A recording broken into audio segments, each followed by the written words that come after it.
Hey everybody, welcome back to the Hobby Room. My name is Josh Rhodes, and today's video is going to be a little bit different. I wanted to talk about RC Monster Truck Racing from 1987, when the stock Clodbuster came out, all the way up until what we have now.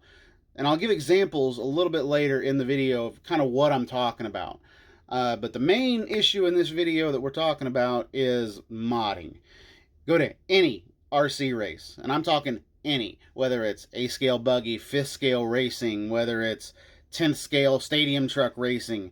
I'm going to guarantee you there's guys out there that have modded their vehicles and put money into their vehicles to make them last and make them run better than what they do right out of the box. I'm willing to bet that for any RC race. What I don't understand is why RC Monster Truck Racing gets such a bad rap for it. I can't understand it. I mean, we go out there, we mod the heck out of our monster trucks, just like the real trucks get modded to make sure we're able to compete with everybody that we have at the different races that we go to.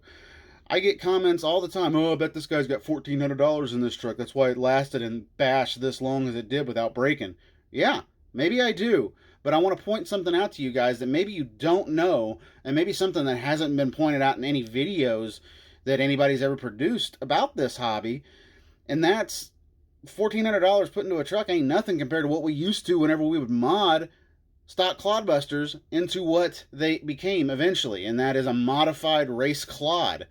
So in this video, I'm going to show you some different trucks that I own and show you different mods that happened over the years to make the Clodbuster what it was, and then what makes the LMT what it is.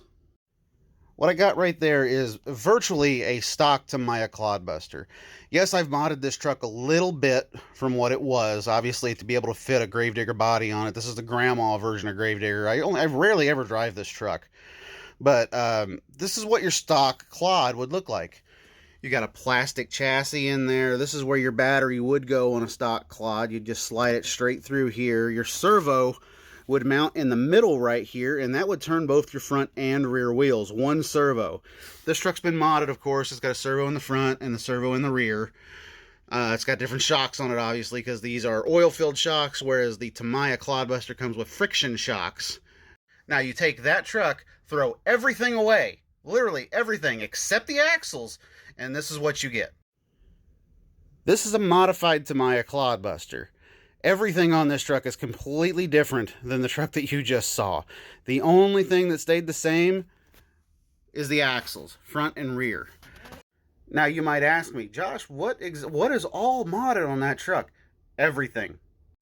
You have it modded to where you can accept upper and lower linkages on it. You have a behind the axle steering kit. You have a servo mount that allows the servo to be placed backwards so you can run your steering behind the axle. Different motors that go into this. This is a modified Tamiya Clodbuster that has been set up for sport modified, but it's got two Reedy motors, one in the front, one in the rear. It's a motor on axle setup that we have ran for years in monster truck racing.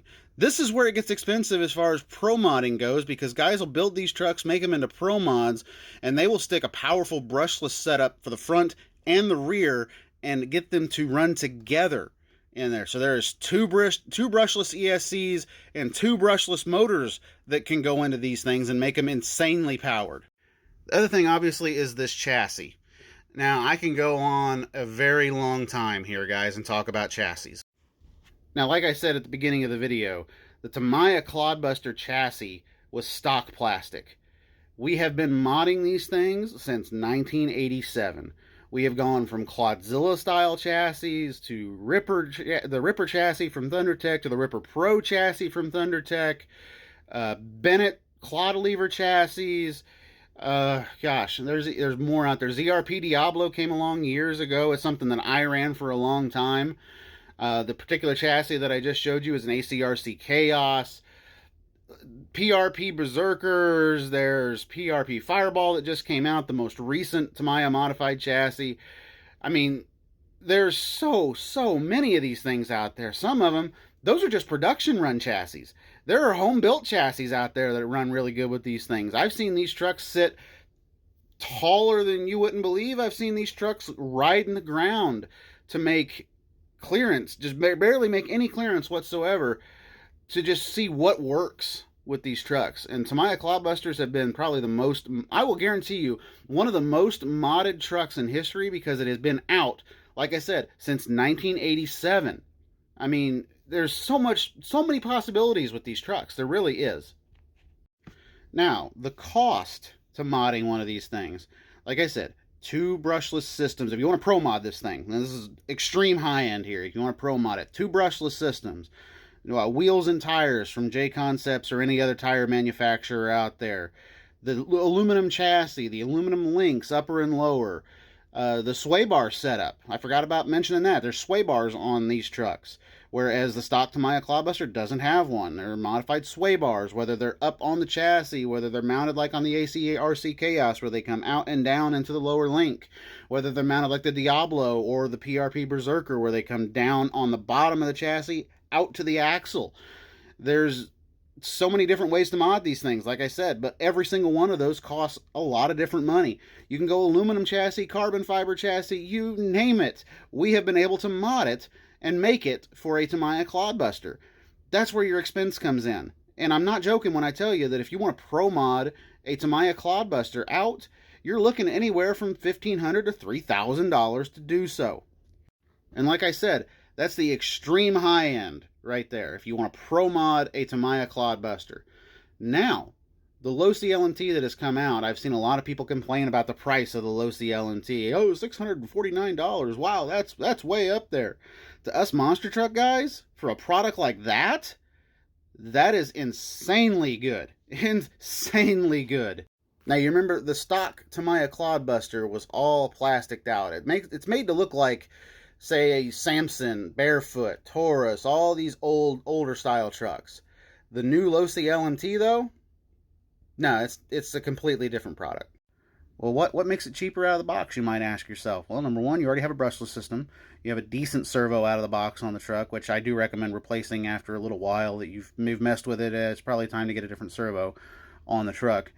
Already have a Pro Mod chassis right there. You already have Pro Mod shocks on the truck. They're mounted to the axle, which can easily be changed because there are aftermarket parts out there where you can put the axle, or excuse me, put the shock on a link instead of the axle, and that makes it a little better for racing.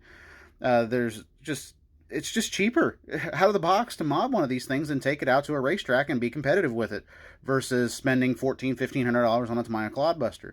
You buy one of these trucks for $649, you put maybe $200-$300 in it, and you're race ready to go out there and do whatever you want to as far as a race goes. Where it gets expensive is where you do what I've done with the trucks and mod them to make them a freestyle truck, like previous videos I've shown on here in my Gravedigger modded truck. That is a full-on race truck that costs a lot of money. I'm not going to lie. That's got a lot of money into it. It's probably up there with what I've spent on the lower end of a Tamiya Clodbuster build. Again, Tamiya Clodbusters, extremely expensive to modify into a pro mod. 2 brushless motor setups. If you want rear steering, that's 2 servos that you got to put on the thing. You got to run a BEC, just make sure you got enough voltage to cover everything on that truck. Whereas a stock Losi LMT, you pull it out of the box, you put maybe $150-$200 into it as far as different wheels and tires go, and a different brushless system if you want to, or a different servo on it, and you've got a race truck straight out of the box. But you can modify your LMTs to be fairly on the expensive side. Not going to lie. There are different chassis out there available for the LMT now. There wasn't at production whenever they first came out. It was just the LMT. Here's what you got. Go with it. Now we've got different ones out there. We've got a one coming from PRP. We've got the Warpath 4 from SoCal RC Monster Trucks. We've got the Hack Fab chassis that is out there that's available. And there are other people out there that have customized and built their own chassis as well that have worked very well under this platform. Now, next time on the Hobby Room, I'll get really in-depth on this truck. This is probably the most money I've ever spent on an RC truck, period. And that's a modded Losi LMT. This is a Warpath 4 race truck, and I'll tell you why in the next video. I'll be perfectly honest, I don't know when I'm going to get around to recording that, but I promise you that that truck will be the next one that I talk about.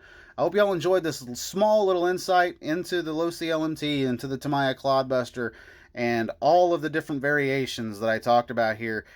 That's only just getting started. This is like a bare bones style video on all this, and I'm sure I'll get people commenting down the road talking about, oh, you didn't say this, you didn't say that. I know, I couldn't get to it. It's a 10-minute video. Sorry, guys. Hope y'all enjoyed. Talk to you later.